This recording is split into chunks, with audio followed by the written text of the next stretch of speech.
sa Retobi TV. Sama-sama tayo, edukasyon, biyahe, pagkain, punong-puno ng kwento. Halina't matuto, tuklasin ng mundo sa Retobi TV. Hello beloved Tobians, welcome back to my channel, and if you're new to my channel, don't forget to like, subscribe, and hit the notification bell para lagi ka updated sa mga video na aking i-upload. For today's video beloved Tobians, tayo ay nasa Marinduque upang saksihan ang taunang Via Crucis. Noong una, ang mga napepenitensya ay mga magsasaka at mangingisda na naglalagay ng uling sa mukha at gumagamit ng kasuotang ginayakan ng mga materyales na madaling makuha gaya ng kabibe, butil at bahagi ng pangapuno ng niyog. Maaring ang rito ng penitensya sa ngayon ay isa ng parada ng mga Romano sundalo na may mababangis na anyo, ngunit nananatili ang kabuluhan ng kanilang mga panata. Ayon sa kaugalian, hindi nila tinatanggal ang kanilang mga maskara sa harap ng publiko upang maging sagrado ang kanilang panata. Pinananatiling nakatago ang kanilang pagkakakilanlan maging sa miyembro ng kanilang pamilya. Dati rin ang mga napepenitensya mismo ang gumagawa ng kanilang mga maskara o nagpapagawa sila sa kapwa nila nagmumoryon. Nagpapahiwatig na karamihan sa mga lokal noong unang panahon ay may angking kasanayan sa pag-ukit. Ngayon, kahit sino ay maaaring magbihis moryon nang walang pagkiling sa kasarian, kinakailangang edad o paghihigpit sa estadong panlipunan. Nakikilahok sila hindi lamang upang maisagawa ang kanilang mga panata, kundi nakikiisa rin sila sa kasiyahan e pinagmamalaki ang pagiging bahagi ng kanilang pamana kasama ng iba pang mga nagpepenitensya. Nagsisimula ang moryonan tuwing Lunes Santo at nagtatapos sa linggo ng pagkabuhay. Sa iba pang araw ng buong linggo, ang mga lansangan sa mga bayan ng Mugpog, Buwak, Gasan, Buenavista, Torrijos at Santa Cruz ay nagsisilbing mga entablado kung saan pumaparada ang mga moryones at nakikisali sa mga aktibidad kabilang ang pagtugtog ng mga katutubong instrumentong pangmusika katulad ng yari sa kahoy na kalutang, pagsasagawa ng pagpapakunwaring labanan gamit ang espada, magsimula o mambuyo ng kaguluhan, bukod sa iba pa. Ang mga lokal na manonood o dumadaan ay nakikilahok din sa palabas sa pamamagitan ng ulit o pag-awit at pagbibiro sa mga nagmumuryong sundalong Romano na tumutugon naman sa pamamagitan ng panghahabol sa kanila at pananakot sa mga bata.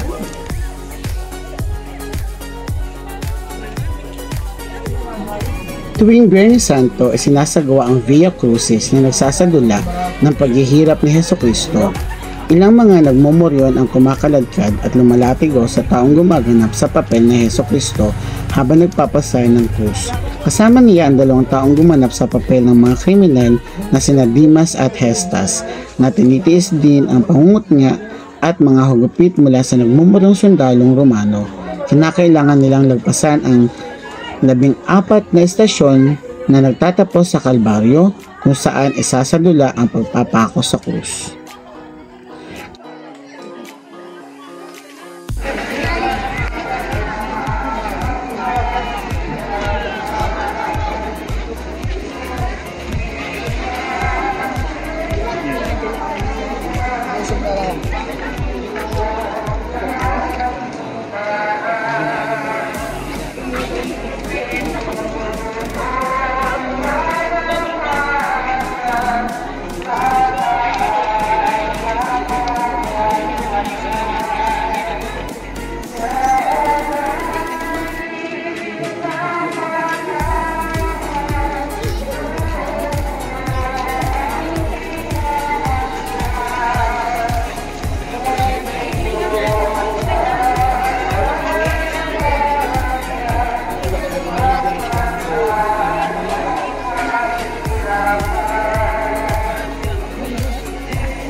Si Thor ba yan?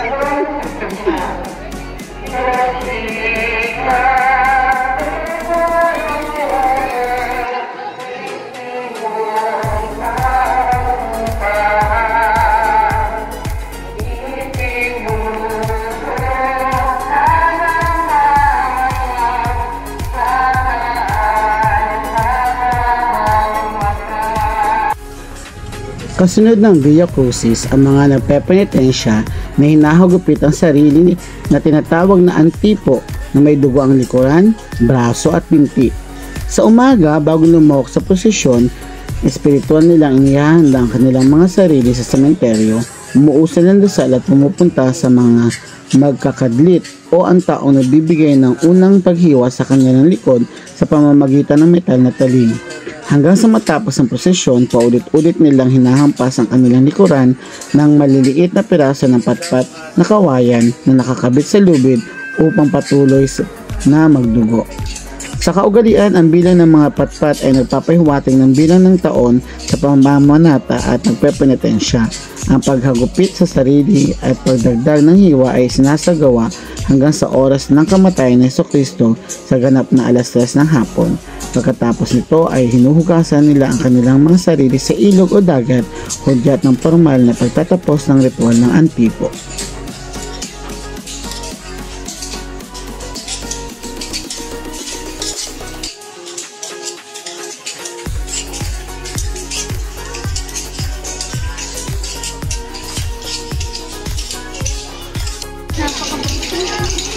So ata yung pangalawang magnanakaw.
Nagalit siya. Ayaw na yan. Ayaw na yan.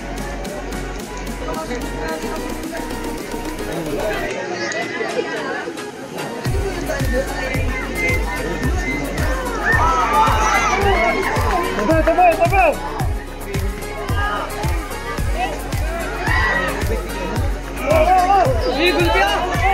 Paano? Okay, minus 10 na langit.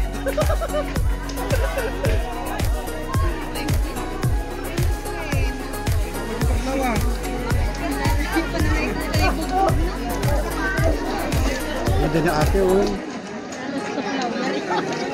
Lalo na waris ko. Ayun na. Grabe, binugbog. Binugbog na. May mas siya. Pakapilin natin sa langit.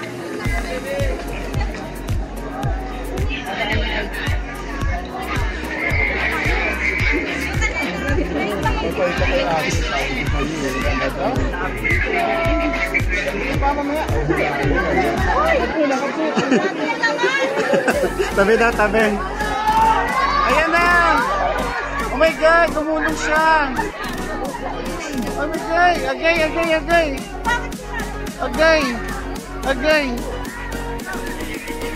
Pinalo guys! Pinalo!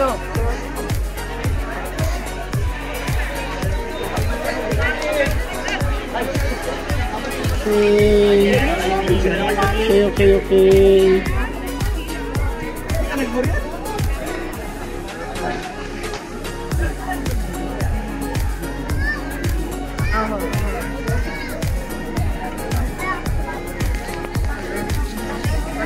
Ganda pa.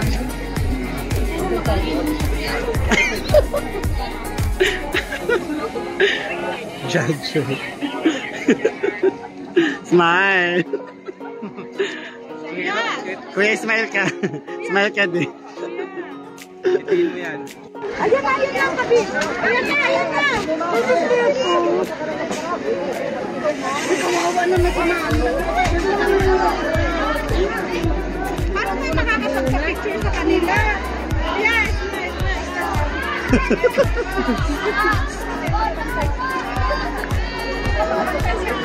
Ito sa kabila. Ay, sasabayan. Meron pa si Jesus Christ pa. Magnanakaw pa lang yun. Asa si Jesus Christ? Nasa una. Mga magnanakaw pa yun. Ano tayo sa ano? So guys, dito tayo sa bayan ng Buwak. So lilipat muna tayo ng pwesto para makita natin yung moments sa ating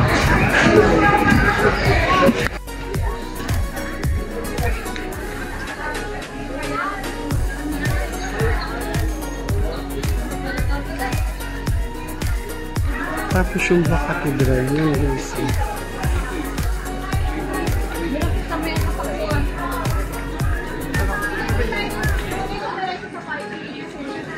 Dami pa rin tao guys. So, yun. Sa pagkakataong ito, beloved Tubicians, ako ay nakahanap ng mataas na pwesto upang tunghayan ang mga nalalabing bahagi ng Via Crucis.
Ito na guys, ulit. Bakbakan na.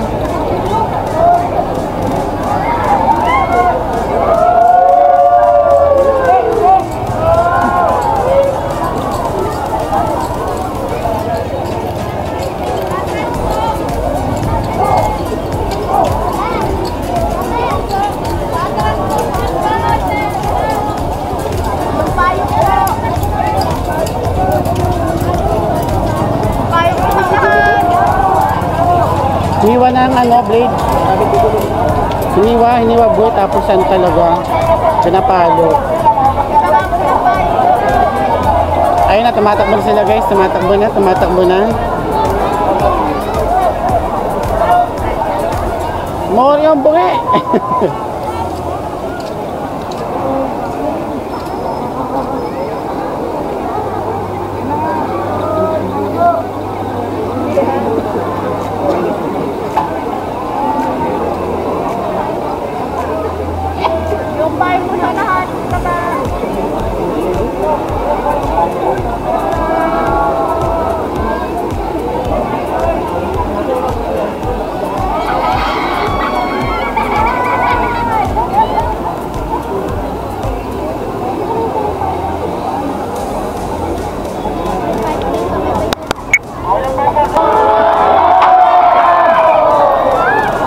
Ano na niya yung cross. Pagod na.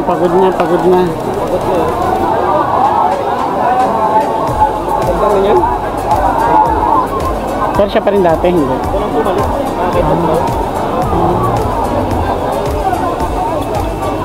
Sobrang init eh, baka may stroke. Dito gamot. Dito gamot. Yan. Chinek muna bago gumanap. Sabi guys, hindi na kaya ni Manong.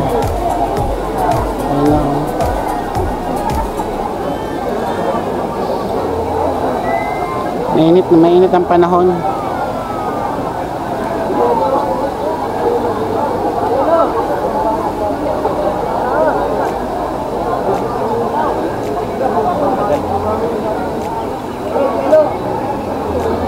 Kaya ng mga actors, sobrang init guys.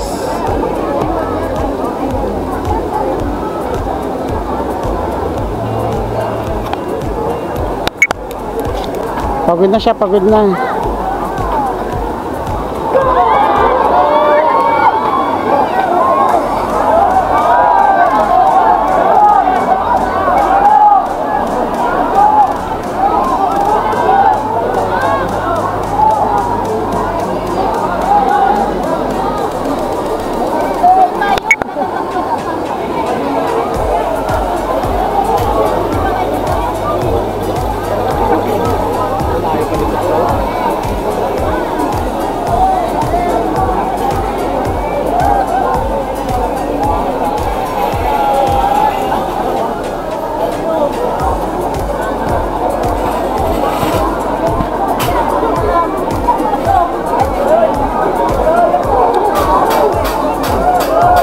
Wala na, hindi na kaya. Your device is too hot.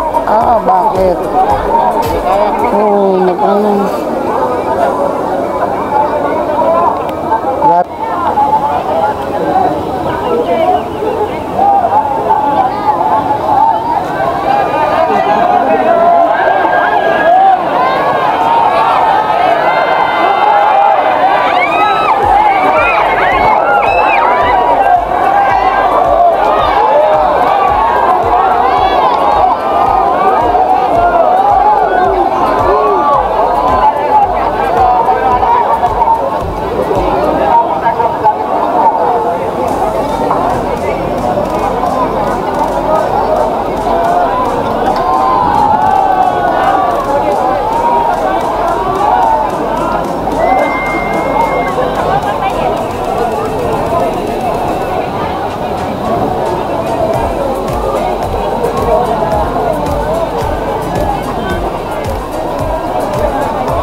Pangalawa na yun, si Jesus Christ na tong dulo.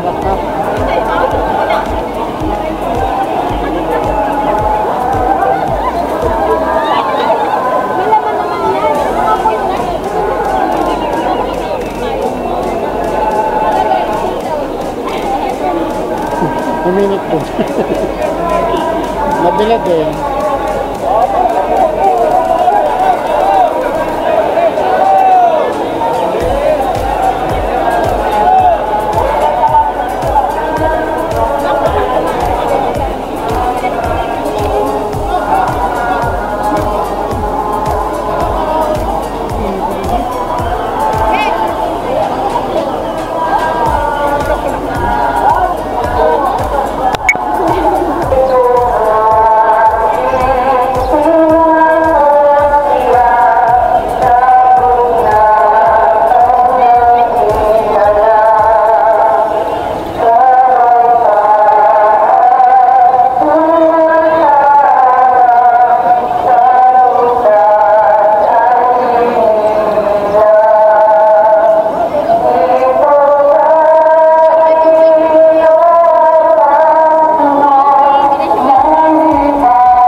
Kami sa papakuan para makita natin. Ang daming tao guys, grabe.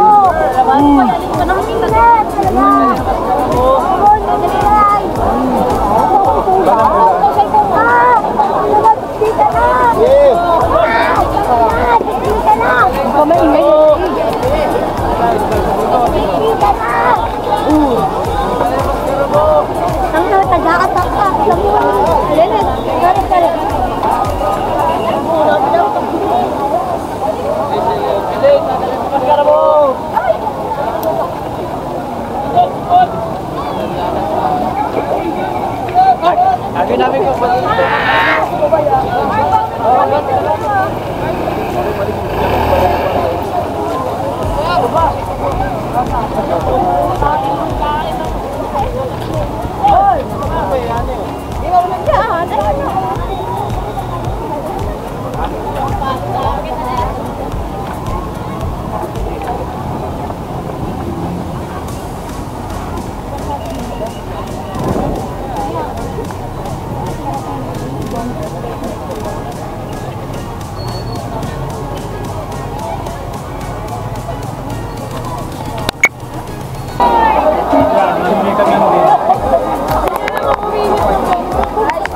Ay,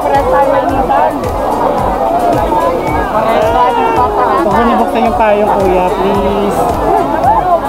Pakitanggal po. Kanina pa sinasabi sa kanila. Tanggalin yung payong. Diyan ay mga alien! Daming alien, no?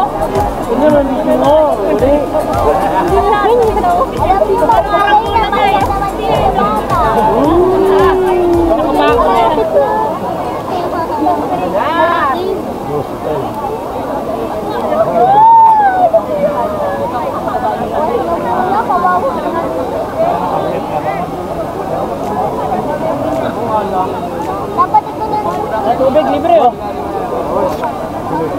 Libre tayo tubig, oh. Parang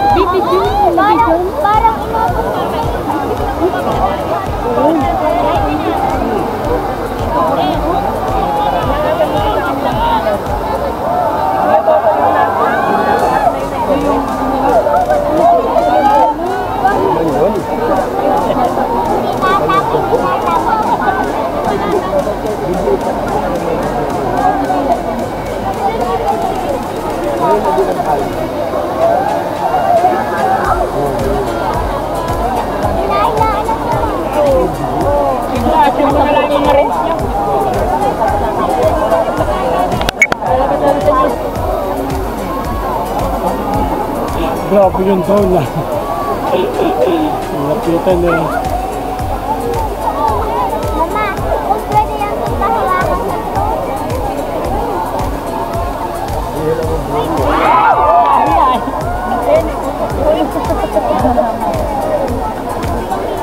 Hawa kay lahat, may tayo lahat yan. Kakako pa.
Isang tao lang nagpapagulo ng bato eh.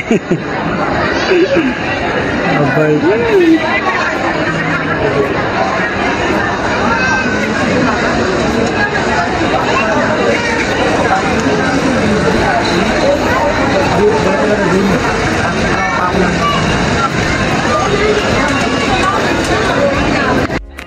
Ito po yung kanyang ginamit na balaban.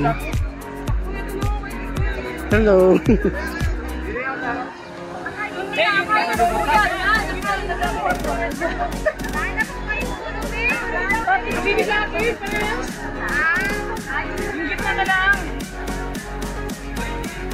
Ang pagiging galakan nila. Uy, nasikit may blood. Dito ba yan, bro? Muntian na mahulog yung inangat ng palas kanila. Sumigaw ka. Anong pangalan niyo? Drew. Si Kuya Drew. Taas ang pangalan. Ilang taon na po kayo nang 13 years. 13 years. Sige po, thank you po.